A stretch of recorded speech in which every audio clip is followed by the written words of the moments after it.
Good morning. We are in Hilchos Torah, Reish Ben Vav, Halach Zayin. Imalavd in Torah, the Talmud she'ino Hogun.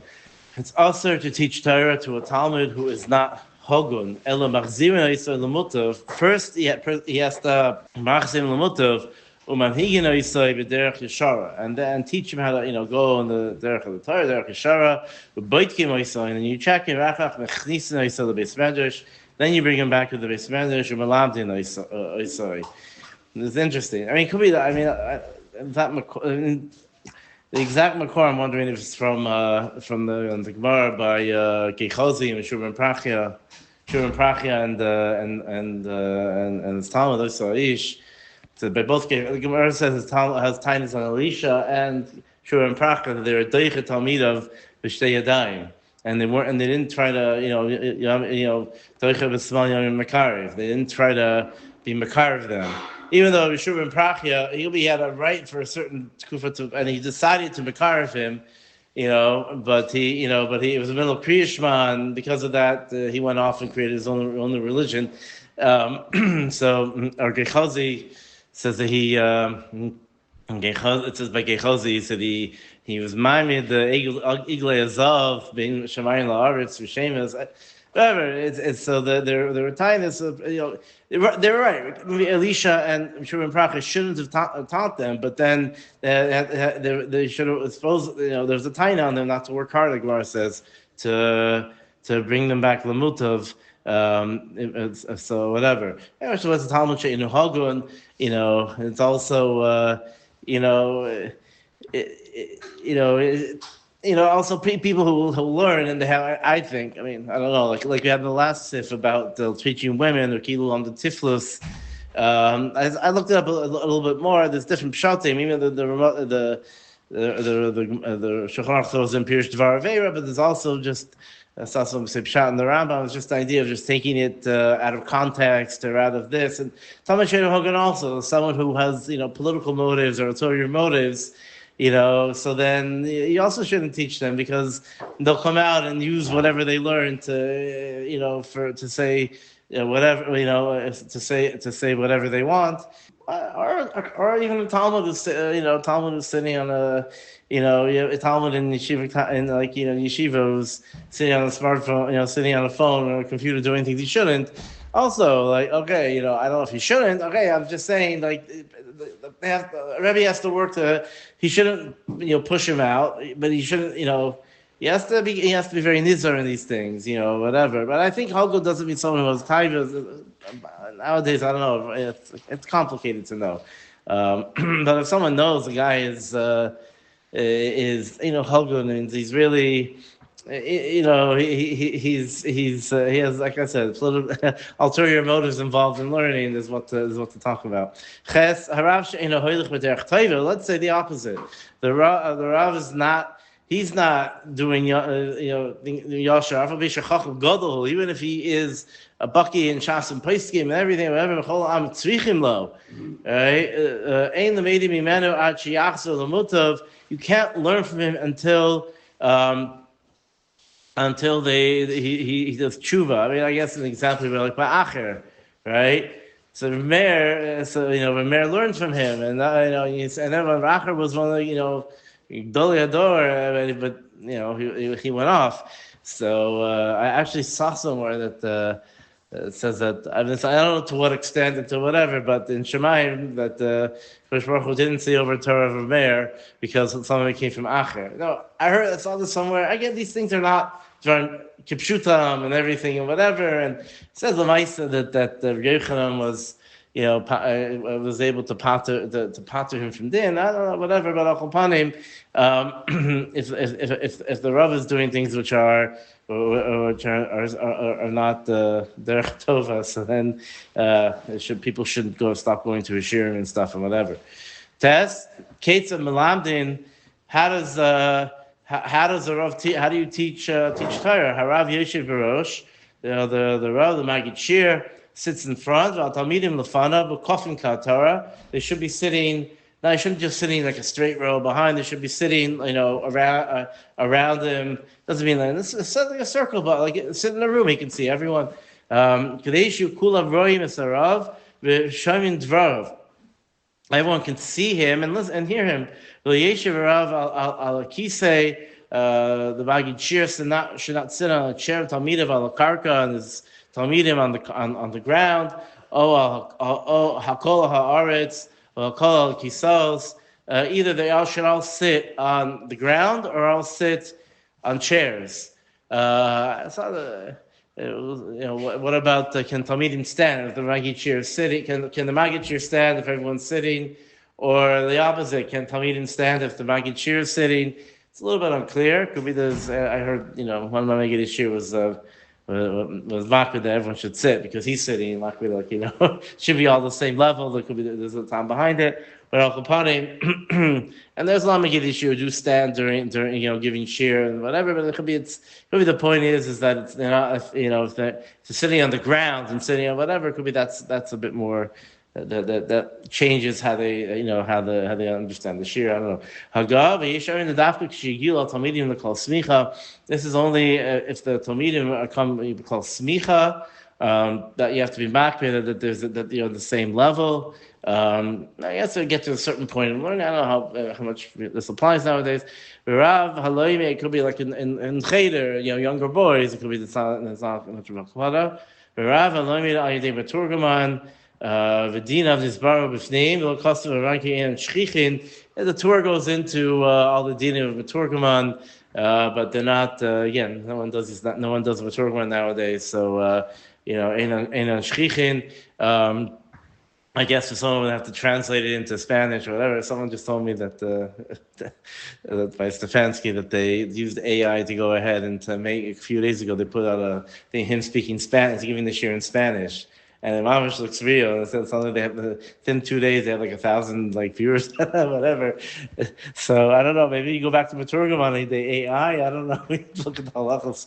Yud harav shelimed v'lo hevinu al talmidim lo yichus aleim. Rav who teaches, he's teaching, and the talmidim they just didn't understand what he's saying. Lo yichus aleim. He shouldn't get upset.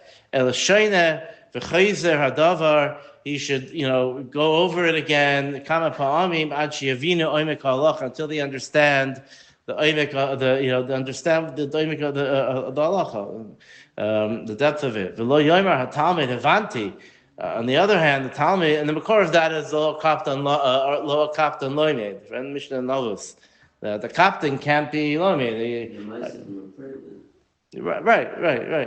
This is what it's about. And I repeat, you've chazed 400 times that the captain can't because it lo yichos. But we'll see in a minute. But what about if he wants to mechaded them and he wants to push them things? Okay, there's different things. But lo yichos, you shouldn't get angry at them. I told you 20 times. I can't understand what's wrong with you. Whatever. That's not okay. And the Talmud shouldn't say. It says the law baishan loimed. Right. The Talmud shouldn't say I understood v'hulavin. And he doesn't understand. He should keep on asking. And even if the Rebbe gets upset at him, sorry, I just need to learn, and I think Sarah. So someone told me once he was in Shiva, he was in Shiva in his Shiva said Pshat, and he said he had a kasha on it, and he stayed completely stubborn, and he was really stubborn, and Shiva started screaming, "You're gonna be the biggest arts in the world," whatever. But that's part of learning. I don't know, whatever. He didn't care. This is what you need to do. Aleph, lo yehei talmid boish b'chavero. Shelamad pam rishayna or shniya v'ulamad afilu acher kama pa'amim afilu acher kama pa'amim. So he shouldn't feel embarrassed if he has his charusa chapped everything, or his friend they chapped everything on the first time, and he needed to put a lot of work into it. In his bayish midavar zeh nimsa nichnas yitzu the beis hamedrash. If he gets embarrassed that he's not holding on the level, and there are people who are smarter than him or quicker this or whatever, then he's gonna just leave the base medrash. He'll give up, have yush and give up, and so he has to keep on trying, and he should, just because he takes him 10, if they get takes him 10 times, takes him one time, it's not, there's no there's no, they're both on the same level. Like I said, this is the chorus. The Baishan can't learn. That's where the shir was too deep. They couldn't understand him. Or it wasn't so deep. He's in the shvach. We're shvach. It's harder for them to understand. If the Rav sees that they're just being lazy, or they're not putting this, or even not being lazy, but they're not putting as much effort in as they could, and they're taking it easy a bit. That's why they don't understand. Not because he's angry that what's wrong with you, you don't understand. It's that you gotta give him a push. And he has to sometimes be sharp with them and whatever. And that's mutter because he's not a captain. He wants to push him to learn harder. But again, Rav should sometimes understand who he's talking to, and sometimes Rav can be too sharp with the Talmud, and Talmud has issues with it and whatever. So that's whatever. On this it says that you should make it a little bit bitter for the Talmidim. It's also from this. The Rav shouldn't be no kalas reishim in front of the Talmidim. At least b'fneihem, he shouldn't go out and shoot some hoops with them.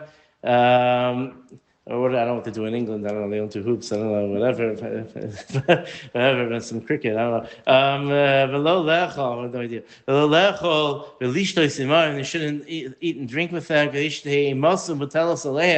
Part of ema is not. It says by dying, he's not supposed to eat in public because. Person doesn't, it's a certain separation creates ema. And if they see him as just, their pal, they're not going to really be makabel from him. It's often the Rosh Yeshivas and things will eat in the dining room with the other Talmidim, but if they're on a separate table, they shouldn't just sit with the table with the Bachrim. I'm not talking about the cure of Yeshivas or this or the Bachrim needed. We're not talking about that. We're talking about in regular Yeshivas where there's a certain amount of personal cover a Rebbe, a Maggid Shir or a Shiva has to hold himself to. Yubeis ein sholim esarav sheikanes beis hamedrash miyad. Shouldn't ask shilas. We shouldn't ask kashas and things. The second the Rav's walking into the beis medrash to him and speaking and learning until he's focused. He could either sit down, put his briefcase down. I'll get a cup of coffee. I don't know, whatever it is. And a Talmud shoyel kishikanes achisiashev v'yanuach. And nor should the Talmud ask until he also has yishuv das. You shouldn't have two people come up and ask together. It doesn't mean one shouldn't stand there and listen. It means that they can listen in, just they shouldn't be asking at the same time. And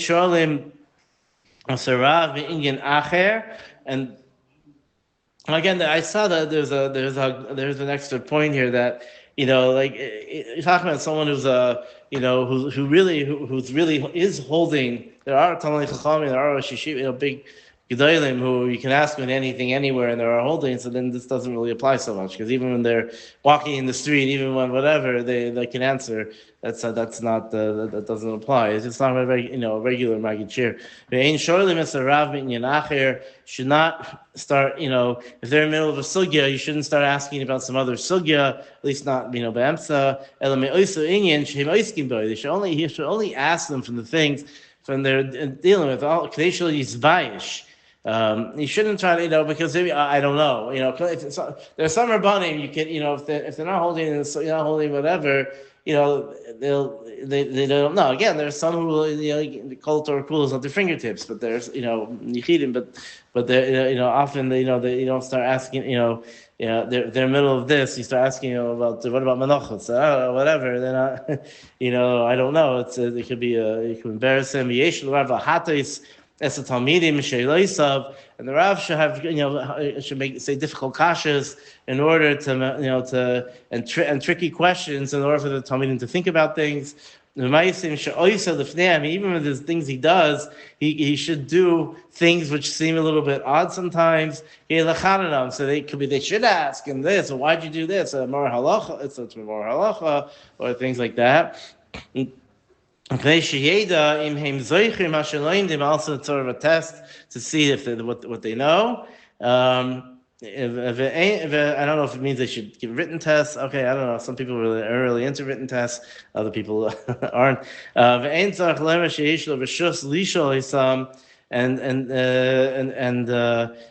you don't need to say that you need permission to ask them binyan acher.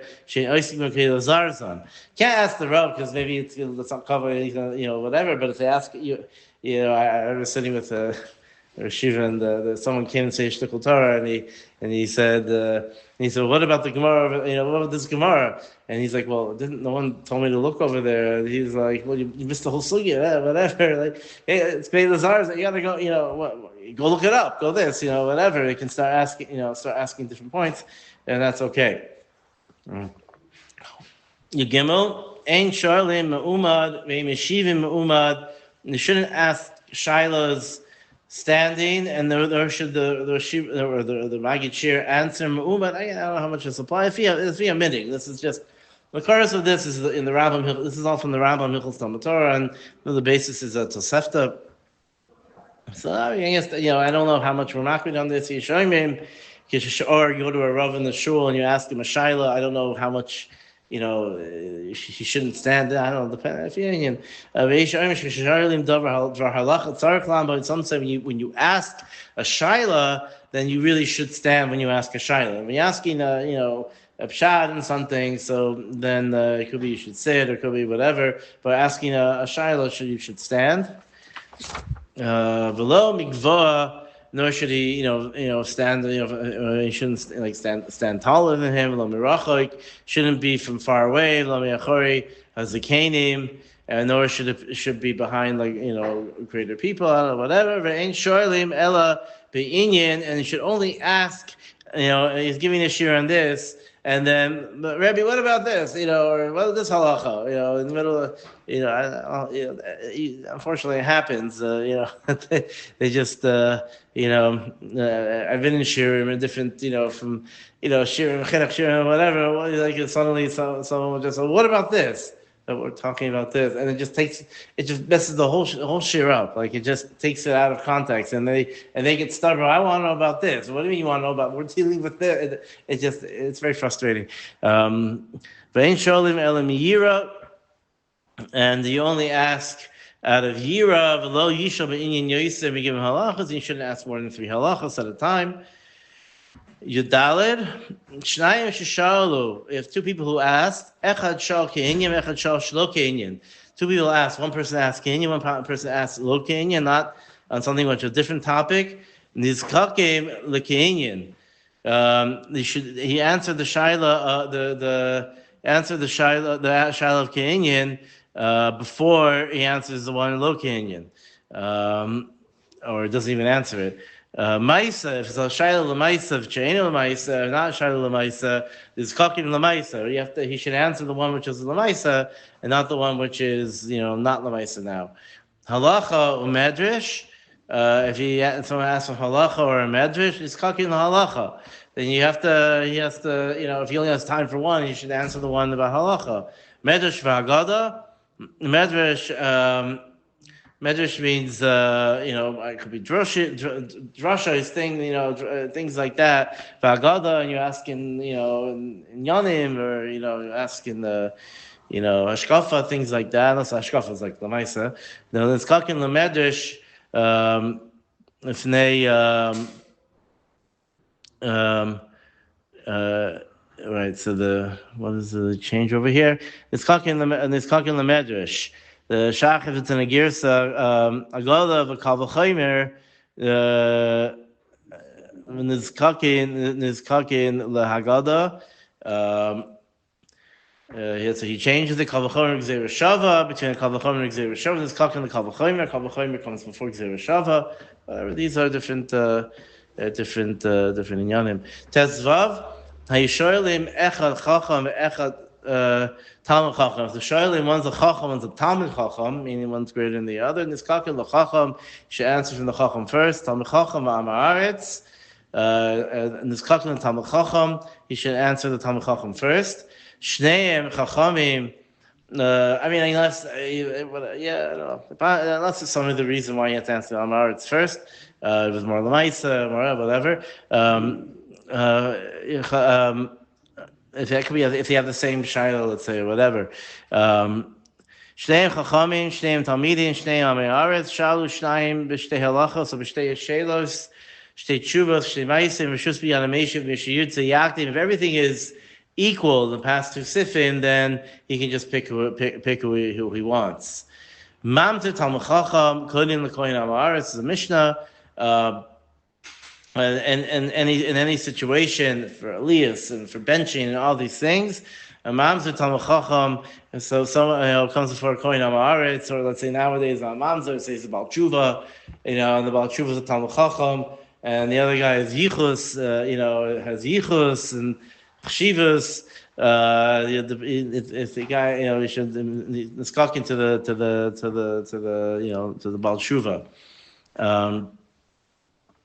Ein yesheni mebeis hamedrash. You shouldn't sleep in the beis medrash. Anyone who falls asleep in the beis medrash, his chachma gets torn up. In Orach Chaim, the Mishabur brings down that someone who is a talmid chacham or in the beis medrash and whatever, he is allowed for him to sleep there, because that's like his house. That's where he sits and he learns all the time. Other people, whatever, and it's dafka like during the drasha things, whatever, people shouldn't sleep. It's important. You see it's a taina on him. I do think that a rav he shouldn't be over lifnei iver and give super boring drashas, and other people shouldn't sleep. But that's I don't know if it's lifnei iver. But al kopanim could be it's ainis. I don't know. Anyway, Seder, we'll stop here.